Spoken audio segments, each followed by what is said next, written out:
Well, my name is Brian Fleming. I served with the U.S. Army's 10th Mountain Division while fighting the war in Afghanistan in 2006. And while I was there, I was inside of two vehicles that were blown up, one by a roadside bomb, the other by a suicide bomber who pulled his minivan right up next to my door as we were passing and going down the highway. And he exploded, blew his minivan into about 10,000 pieces. I woke up in a ditch on the side of the road. I was burned and bloody, had no idea where I was, and very defining moment. You know, with as bad as that was, second and third degree burns, the traumatic brain injury, post-traumatic stress, things that came after that. You know, a lot of people say, wow, that must have been a really tough time, and it was. But looking back now, it's been so many years now, I was actually reborn in that ditch on the side of the road in Afghanistan.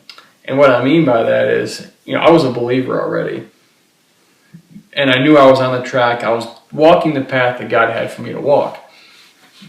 But something in that plot twist in the story of my life kicked it all into high gear. There was a separation between the old Christian life, which wasn't a bad one, it was a good one.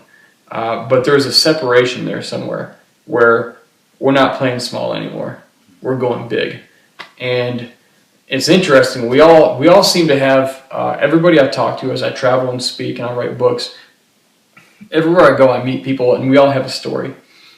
And it seems that we were all born into this world, into a place where we can all remember times, very vaguely at least, where life was good, it was safe, it was all was well. It's kind of like if you've seen Lord of the Rings, it's like in the Shire, with Frodo and all the others, it was a place of peace, everything was good. But then something happened. Something took place that, sometimes it was a rape, sometimes it was a war experience, it was a divorce, it was death of a loved one, a car accident, dad walked out, who knows?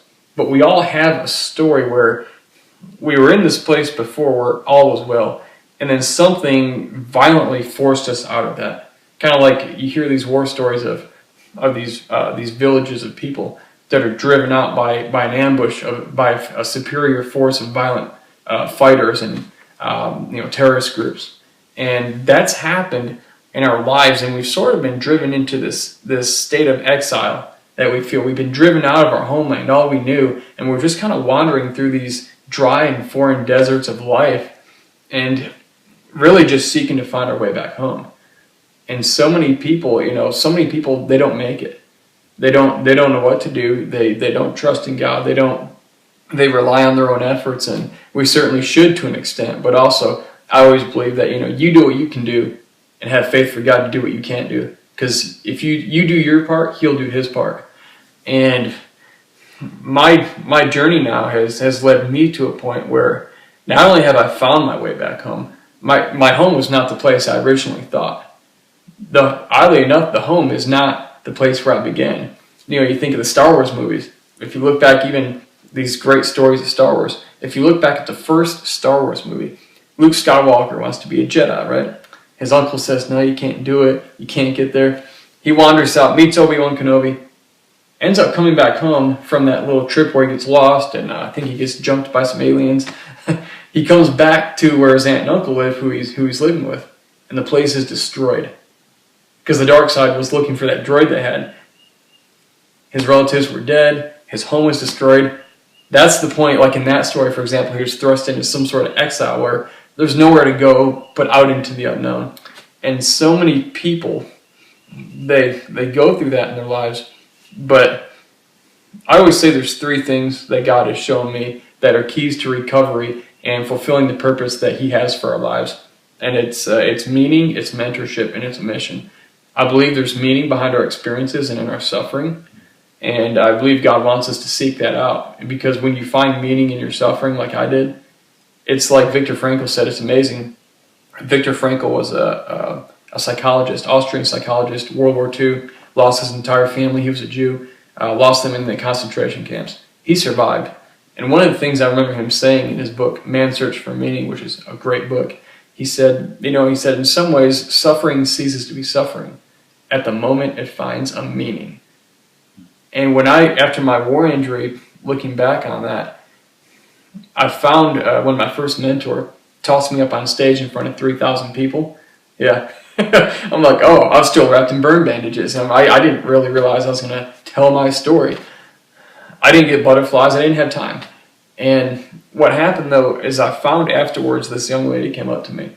And she said, you know, I've been raped. I've been abused. I'm suicidal. I cut myself. She said, but you know, if God can bring you through this, through your thing, I think he can bring me through mine.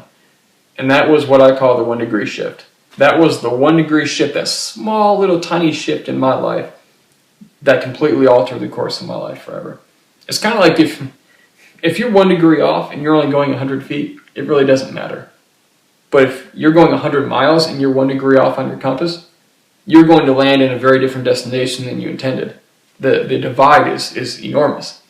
Well, in this case, it worked for the good. The track I was on, the confusion, the not knowing why this happened and what could be, or what I'm supposed to do with it, where I ought to go. That 1 degree shift, it shifted the course of my life just a hair. But it led me down the path I'm on now, and that's to help other people to redeem their stories.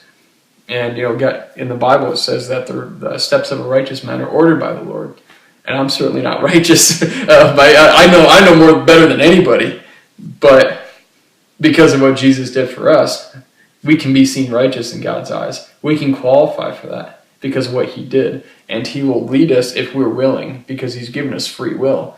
If we follow him, he will order our steps, and he will allow us to follow him to where he wants us to be. In fact, 2 of the craziest things that happened in Afghanistan, you want to know what Jesus did, what God did? The first time I was blown up, my vehicle it was a double stack of anti-tank mines buried in the road. And this was April 18th of 2006. We ran it over that morning. It blew up the vehicle, set it on fire. We all survived, but it completely destroyed the vehicle. We returned back from that mission 2 days following that incident because we were stranded in the mountains in Afghanistan. We couldn't get back. We were 1 vehicle short.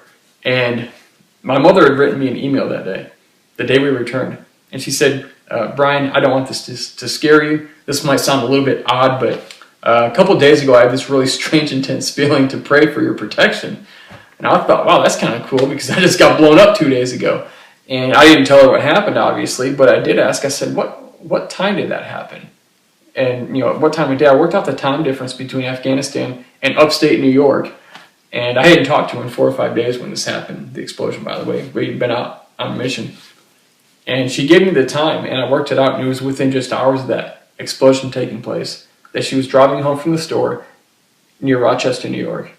And she got so overwhelmed with this feeling to pray for me and the guys with me that she literally was crying. She had to pull off the road because she couldn't see. I'm not joking. I am, but I'm not when I say God tells women everything. Because, you know, it's like I've been married for over 10 years now. I know the truth. And you know what else? That was the first time I was involved in an explosion. Vehicle was blown up. Well, the second time was in July. On July 4th, my wife was praying, God, bring Brian home, and the end of July specifically. Because there were rumors going around that were either coming home or getting extended on our tour in Afghanistan for 90 days toward the end of July. That was July 4th. July 24th, I was attacked by a suicide bomber who blew his van up 3 feet away from me while I was in my vehicle. His door, again, we were pulling right up next to him, and he hit the clicker. I arrived in San Antonio, Texas, 3 days later on July 27th. So God does answer prayer. I just asked my wife to be a little bit more specific next time she's thinking of me and praying for me. But it's undeniable, when these women prayed, stuff happened.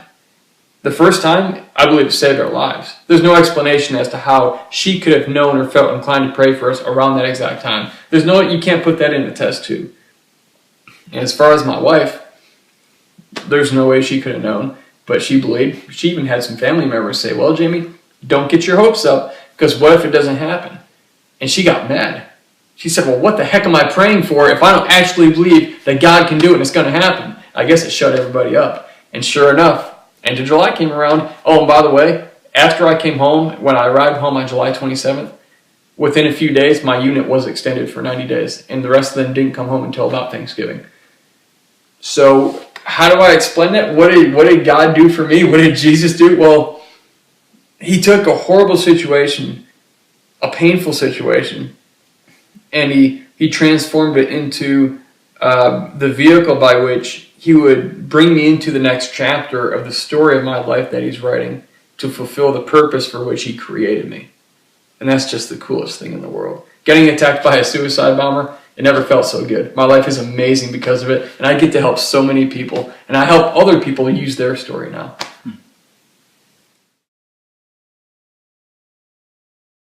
All right, so you've heard just a little bit, just a small piece of what God has done in my life.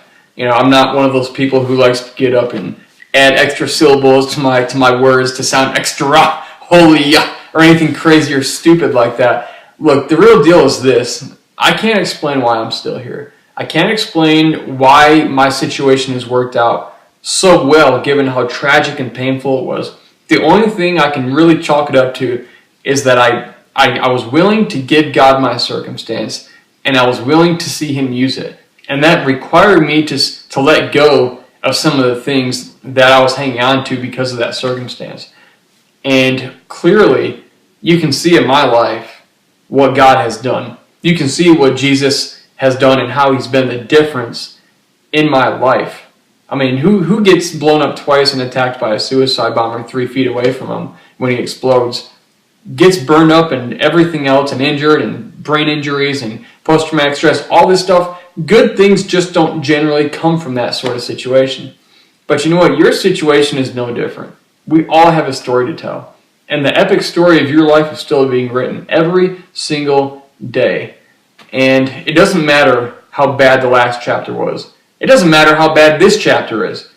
And you say, well, Brian, what do you mean it doesn't matter? It doesn't matter because what you're going to do with it in the next chapter, what it's preparing you for, is so big in comparison to what you've been through. I look at my own last chapter, that war story in Afghanistan, that injury. I wouldn't be able to do what I do right now had I not gone through all that and learned the lessons I did. Do I ultimately know why it happened? No. And I don't care because I'm not hung up on a question of the past that I may never get the answer to. And even if I did get the answer, it isn't going to change what happened in the past.